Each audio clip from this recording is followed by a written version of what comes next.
Hi, I'm Michael Katz. I'm the creator and writer of the newest book on Kickstarter, Metalhead, and you were listening to Two Geeks Talking. Good morning, afternoon, evening, everyone. Two Geeks Talking is an entertainment industry interview show where we interview the creative people from the comic, film, TV, movie, and video game industries. And of course, I'm your host, Kurt Sasso. We're joined today by a very talented critic. He has been on the show before with his past amazing works from Rioter and, of course, many more comics in between. We're joined by the ever-talented, bringing a brand new comic this time around, Michael S. Katz. How are you doing today? Good, good. Thanks for having me back, Kurt. Appreciate it. We're talking about a brand new comic. I don't want to jump too far ahead because I want you to tell us all about this amazing, not safe for work comic this time around. For those that don't know anything about yourself, tell us who you are and what you're bringing to Two Geeks Talking. By day, I'm an attorney, but in my heart, I'm not. In my heart, I'm a comic book writer. I've been in the part-time publishing and writing since 2002, but I've been doing comics for about 3 years now. Writer was my first project. I did 3 issues of that, and then I did my Golden Years trade, which was a 5 issue miniseries all collected together.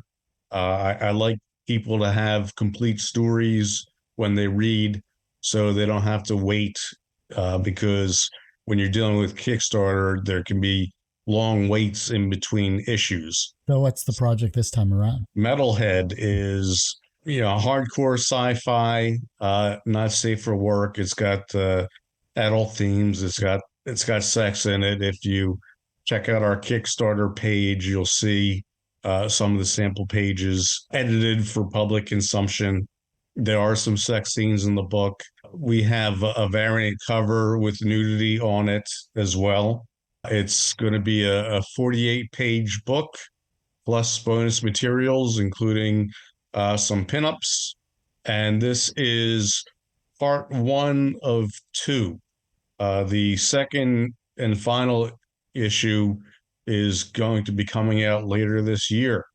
My artist is a little more than halfway through it already. Yeah, I like to have my books done before I put them on Kickstarter. Once Kickstarter is over, I want people to have the books in their hands, within 4 to 6 weeks thereafter. That's what I love about the other campaigns I've backed as well, too. Like the turnaround time is incredible for Kickstarter campaign. That's amazing in itself. But the quality of not only the stories and the artwork, but the quality of the books themselves are really amazing and really well done. It's well worth the money, to be honest. Well, thank you. I've been lucky. I've been able to connect with really talented people, some with big names, some without big names, but who have been able to use these projects to go on to bigger and better things. For example, one of the artists in Golden Years, a guy named Neto Diaz, was able to use the work that he did on that book to parlay into a full-time job for Marvel Comics. And he was doing, he did Thunderbolts, then X-Men, and now he's doing Predator. Yeah, so he's got some really cool projects he's working on. That's awesome, man. Now I have to go to my local comic book store and start picking some of those up. That's amazing. Right, yeah. So who's the artist this time around for Metalhead? A guy named Bruno Abdias. Neto obviously wasn't available anymore because he's too busy working for Marvel. I asked him if he knew anybody, and he put me in touch with Bruno. And Bruno's work is just amazing. He's a young guy, but I think he's an up-and-comer. His artwork has this kind of Alan Davis, Brian Hitch, Paul Neary flair to it. I think he's going to open up some eyes. He's more than solid. He's just really, really good. His work is really, really professional. So what was a piece of artwork that you got back from him that was better than what you had in script? Every piece. He's one of those artists that doesn't disappoint. Every time he has a page, I don't need to change anything. That's always nice when you don't have any issues with the person's artwork. no notes. So that's a good thing. I do have a little artistic ability myself, so I design the characters. He takes my designs and polishes them, quite a lot.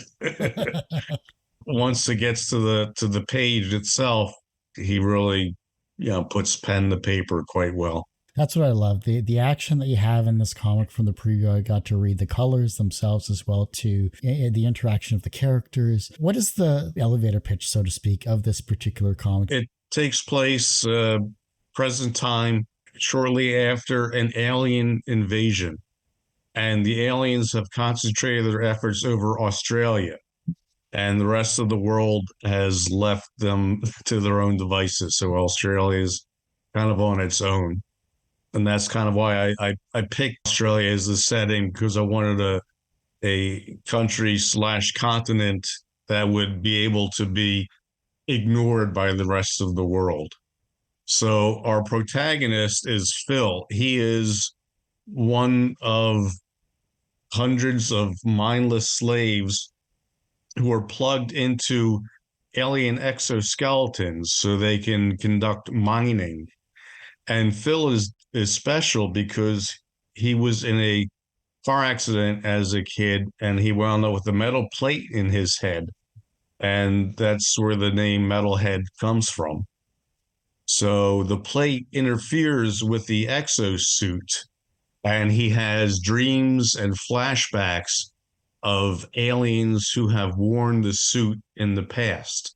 Nice. And he's able, therefore, to shake off the brainwashing and think for himself and use his exosuit for his own devices. It just means I've already backed it. So, it's just, appreciate it. It's too amazing not to back. And I can't wait for part 2. I'll definitely be backing that for sure to find this amazing conclusion as well, because what I got to read, you left me on the edge of my seat. Like I wanted more right then and there. Like, darn you. That's just too good. It's a very fast paced book. I could have stretched it. It's set to be 96 pages total. I could have stretched it more, and I could actually add afterwards, but that 96 pages is going to be very fast paced, and that's it's people have read it so far have said, and I think it's turned out really well. It definitely has, for sure. What are some of the similarities from this work compared to your past works influenced Metalhead? Everything I do, I want to get into the characters' minds. With Riot Earp, Officer Earp is kind of a fish out of water dealing with America in 2055. And he also has PTSD from some issues that he's faced on his adventures. Golden Years was about Captain Future, who was transported from 1950 to the present. And again, you got that fish out of water, mentally that he's got to deal with. So in Metalhead, the characterization comes from the hero Phil, dealing with the sharing his mind with other aliens, and at the same time he's got to escape from the invaders, and he's got to escape from people in his own government who are out to capture him. That's what I love. Your character development is well done, and your stories are straight and to the point. There's no fluff, so that's always wonderful to read through as thanks. We don't. Yeah, when you do Kickstarter, you don't have time for fluff.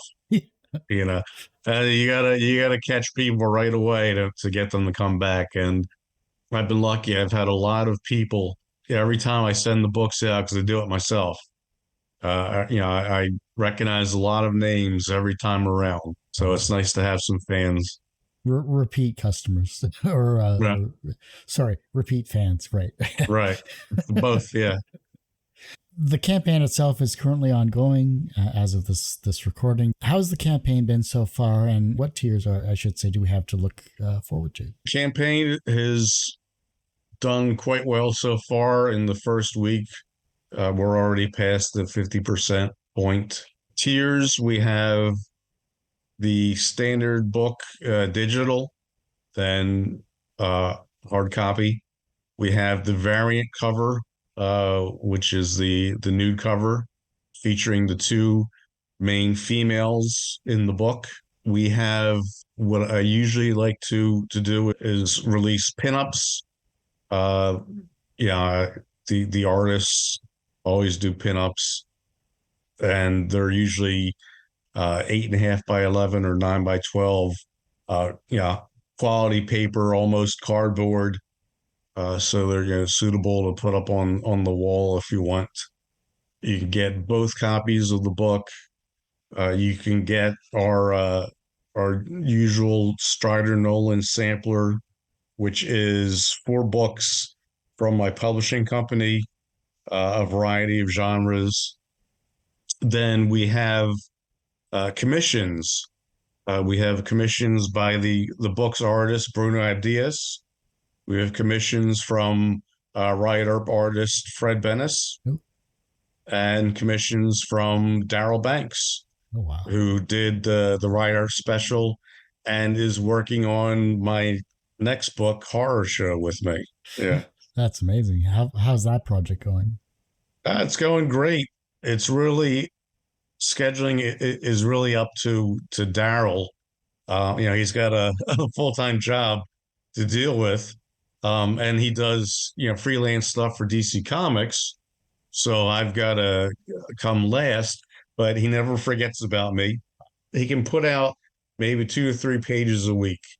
So anytime he's got free time, he's able to plug me in and do a couple pages for me.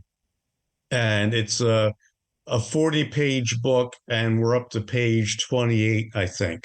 Wow. So he thinks that it'll be done this year, and I hope so too.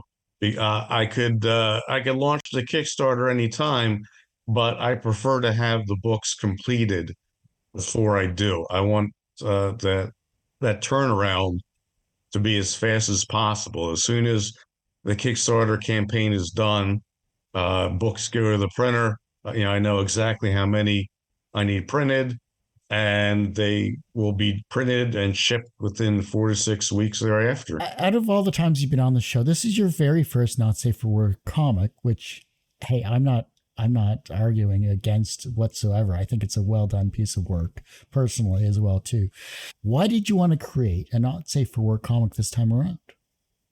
Well, 2 reasons. First, these kinds of books seem to sell better on Kickstarter, so that's kind of an experiment there. Mm-hmm. But I've always been a fan of Heavy Metal Magazine. I mean, I remember watching the movie when it came out, I think back in the 70s. I remember getting the magazine, and I still pick up the magazine from time to time. There's something special about those adult situations that you get when you are dealing with Heavy Metal Magazine, and I wanted to put some of that in Metalhead. From what I've got to read, it's tastefully done, to be perfectly honest. Like, I mean, yes, there's nudity, but the situation that arises from that, and I'm not trying to give any spoilers, is just it just fits. Like there's right. Like your rest of your style, there's no wasted space whatsoever. So yeah, it's like you said, it's I'd like to think it's tasteful. It's tastefully done. I didn't go overboard. There's language, but it's not overboard. There's violence, but it's not overboard, and there's sexual situations, but it's not overboard. So you could show it to someone 13 years old and not get into too much trouble. It's not like they haven't seen it already on the internet whatsoever already. So you're not breaking any barriers in that respect. I mean, Well, Michael, I do hate to say it, but that ends this particular episode of Two Geeks Talking. I want to thank you so much for coming back on the show again. Thanks for having me again, Kurt. I really appreciate it. Keep up the amazing work. But for those that want to find you and support you, and of course, support the Kickstarter campaign for Metalhead, tell us where we can find you and where the campaign is at. You can usually most commonly find me on Twitter at Strider Nolan and Instagram Strider Nolan 13. My website is stridernolan.com. That's my publishing company. But check out Kickstarter. Check out the campaign for Metalhead. And you can go on a Kickstarter and do a search, and Metalhead will pop up first because it's the only one that's currently running under that name. Well, I can't wait to see this horror comic as well coming down the pipe soon enough, and I'm sure you'll be back on to talk about that whenever that becomes available, and I'll be happy to have you. Like I said, that ends this particular episode of Two Geeks Talking. You can, of course, find this interview and 1,000+ others on our website, tgtmedia.com or twogeekstalking.com. That's the word two, T-O-W, not the number two. That's a totally different website. You can, of course, find all of these interviews on our YouTube channel because the website is going through a revamp, which is youtube.com/TGTmedia. The podcast is back on Podbean, which is twogeekstalking.podbean.com, but search for Two Geeks Talking on any of your favorite podcast streaming services where you get your podcasts on. And as I say every week, everyone has a story to tell. It's up to me to help bring that out. Thanks for listening and watching on Two Geeks Talking.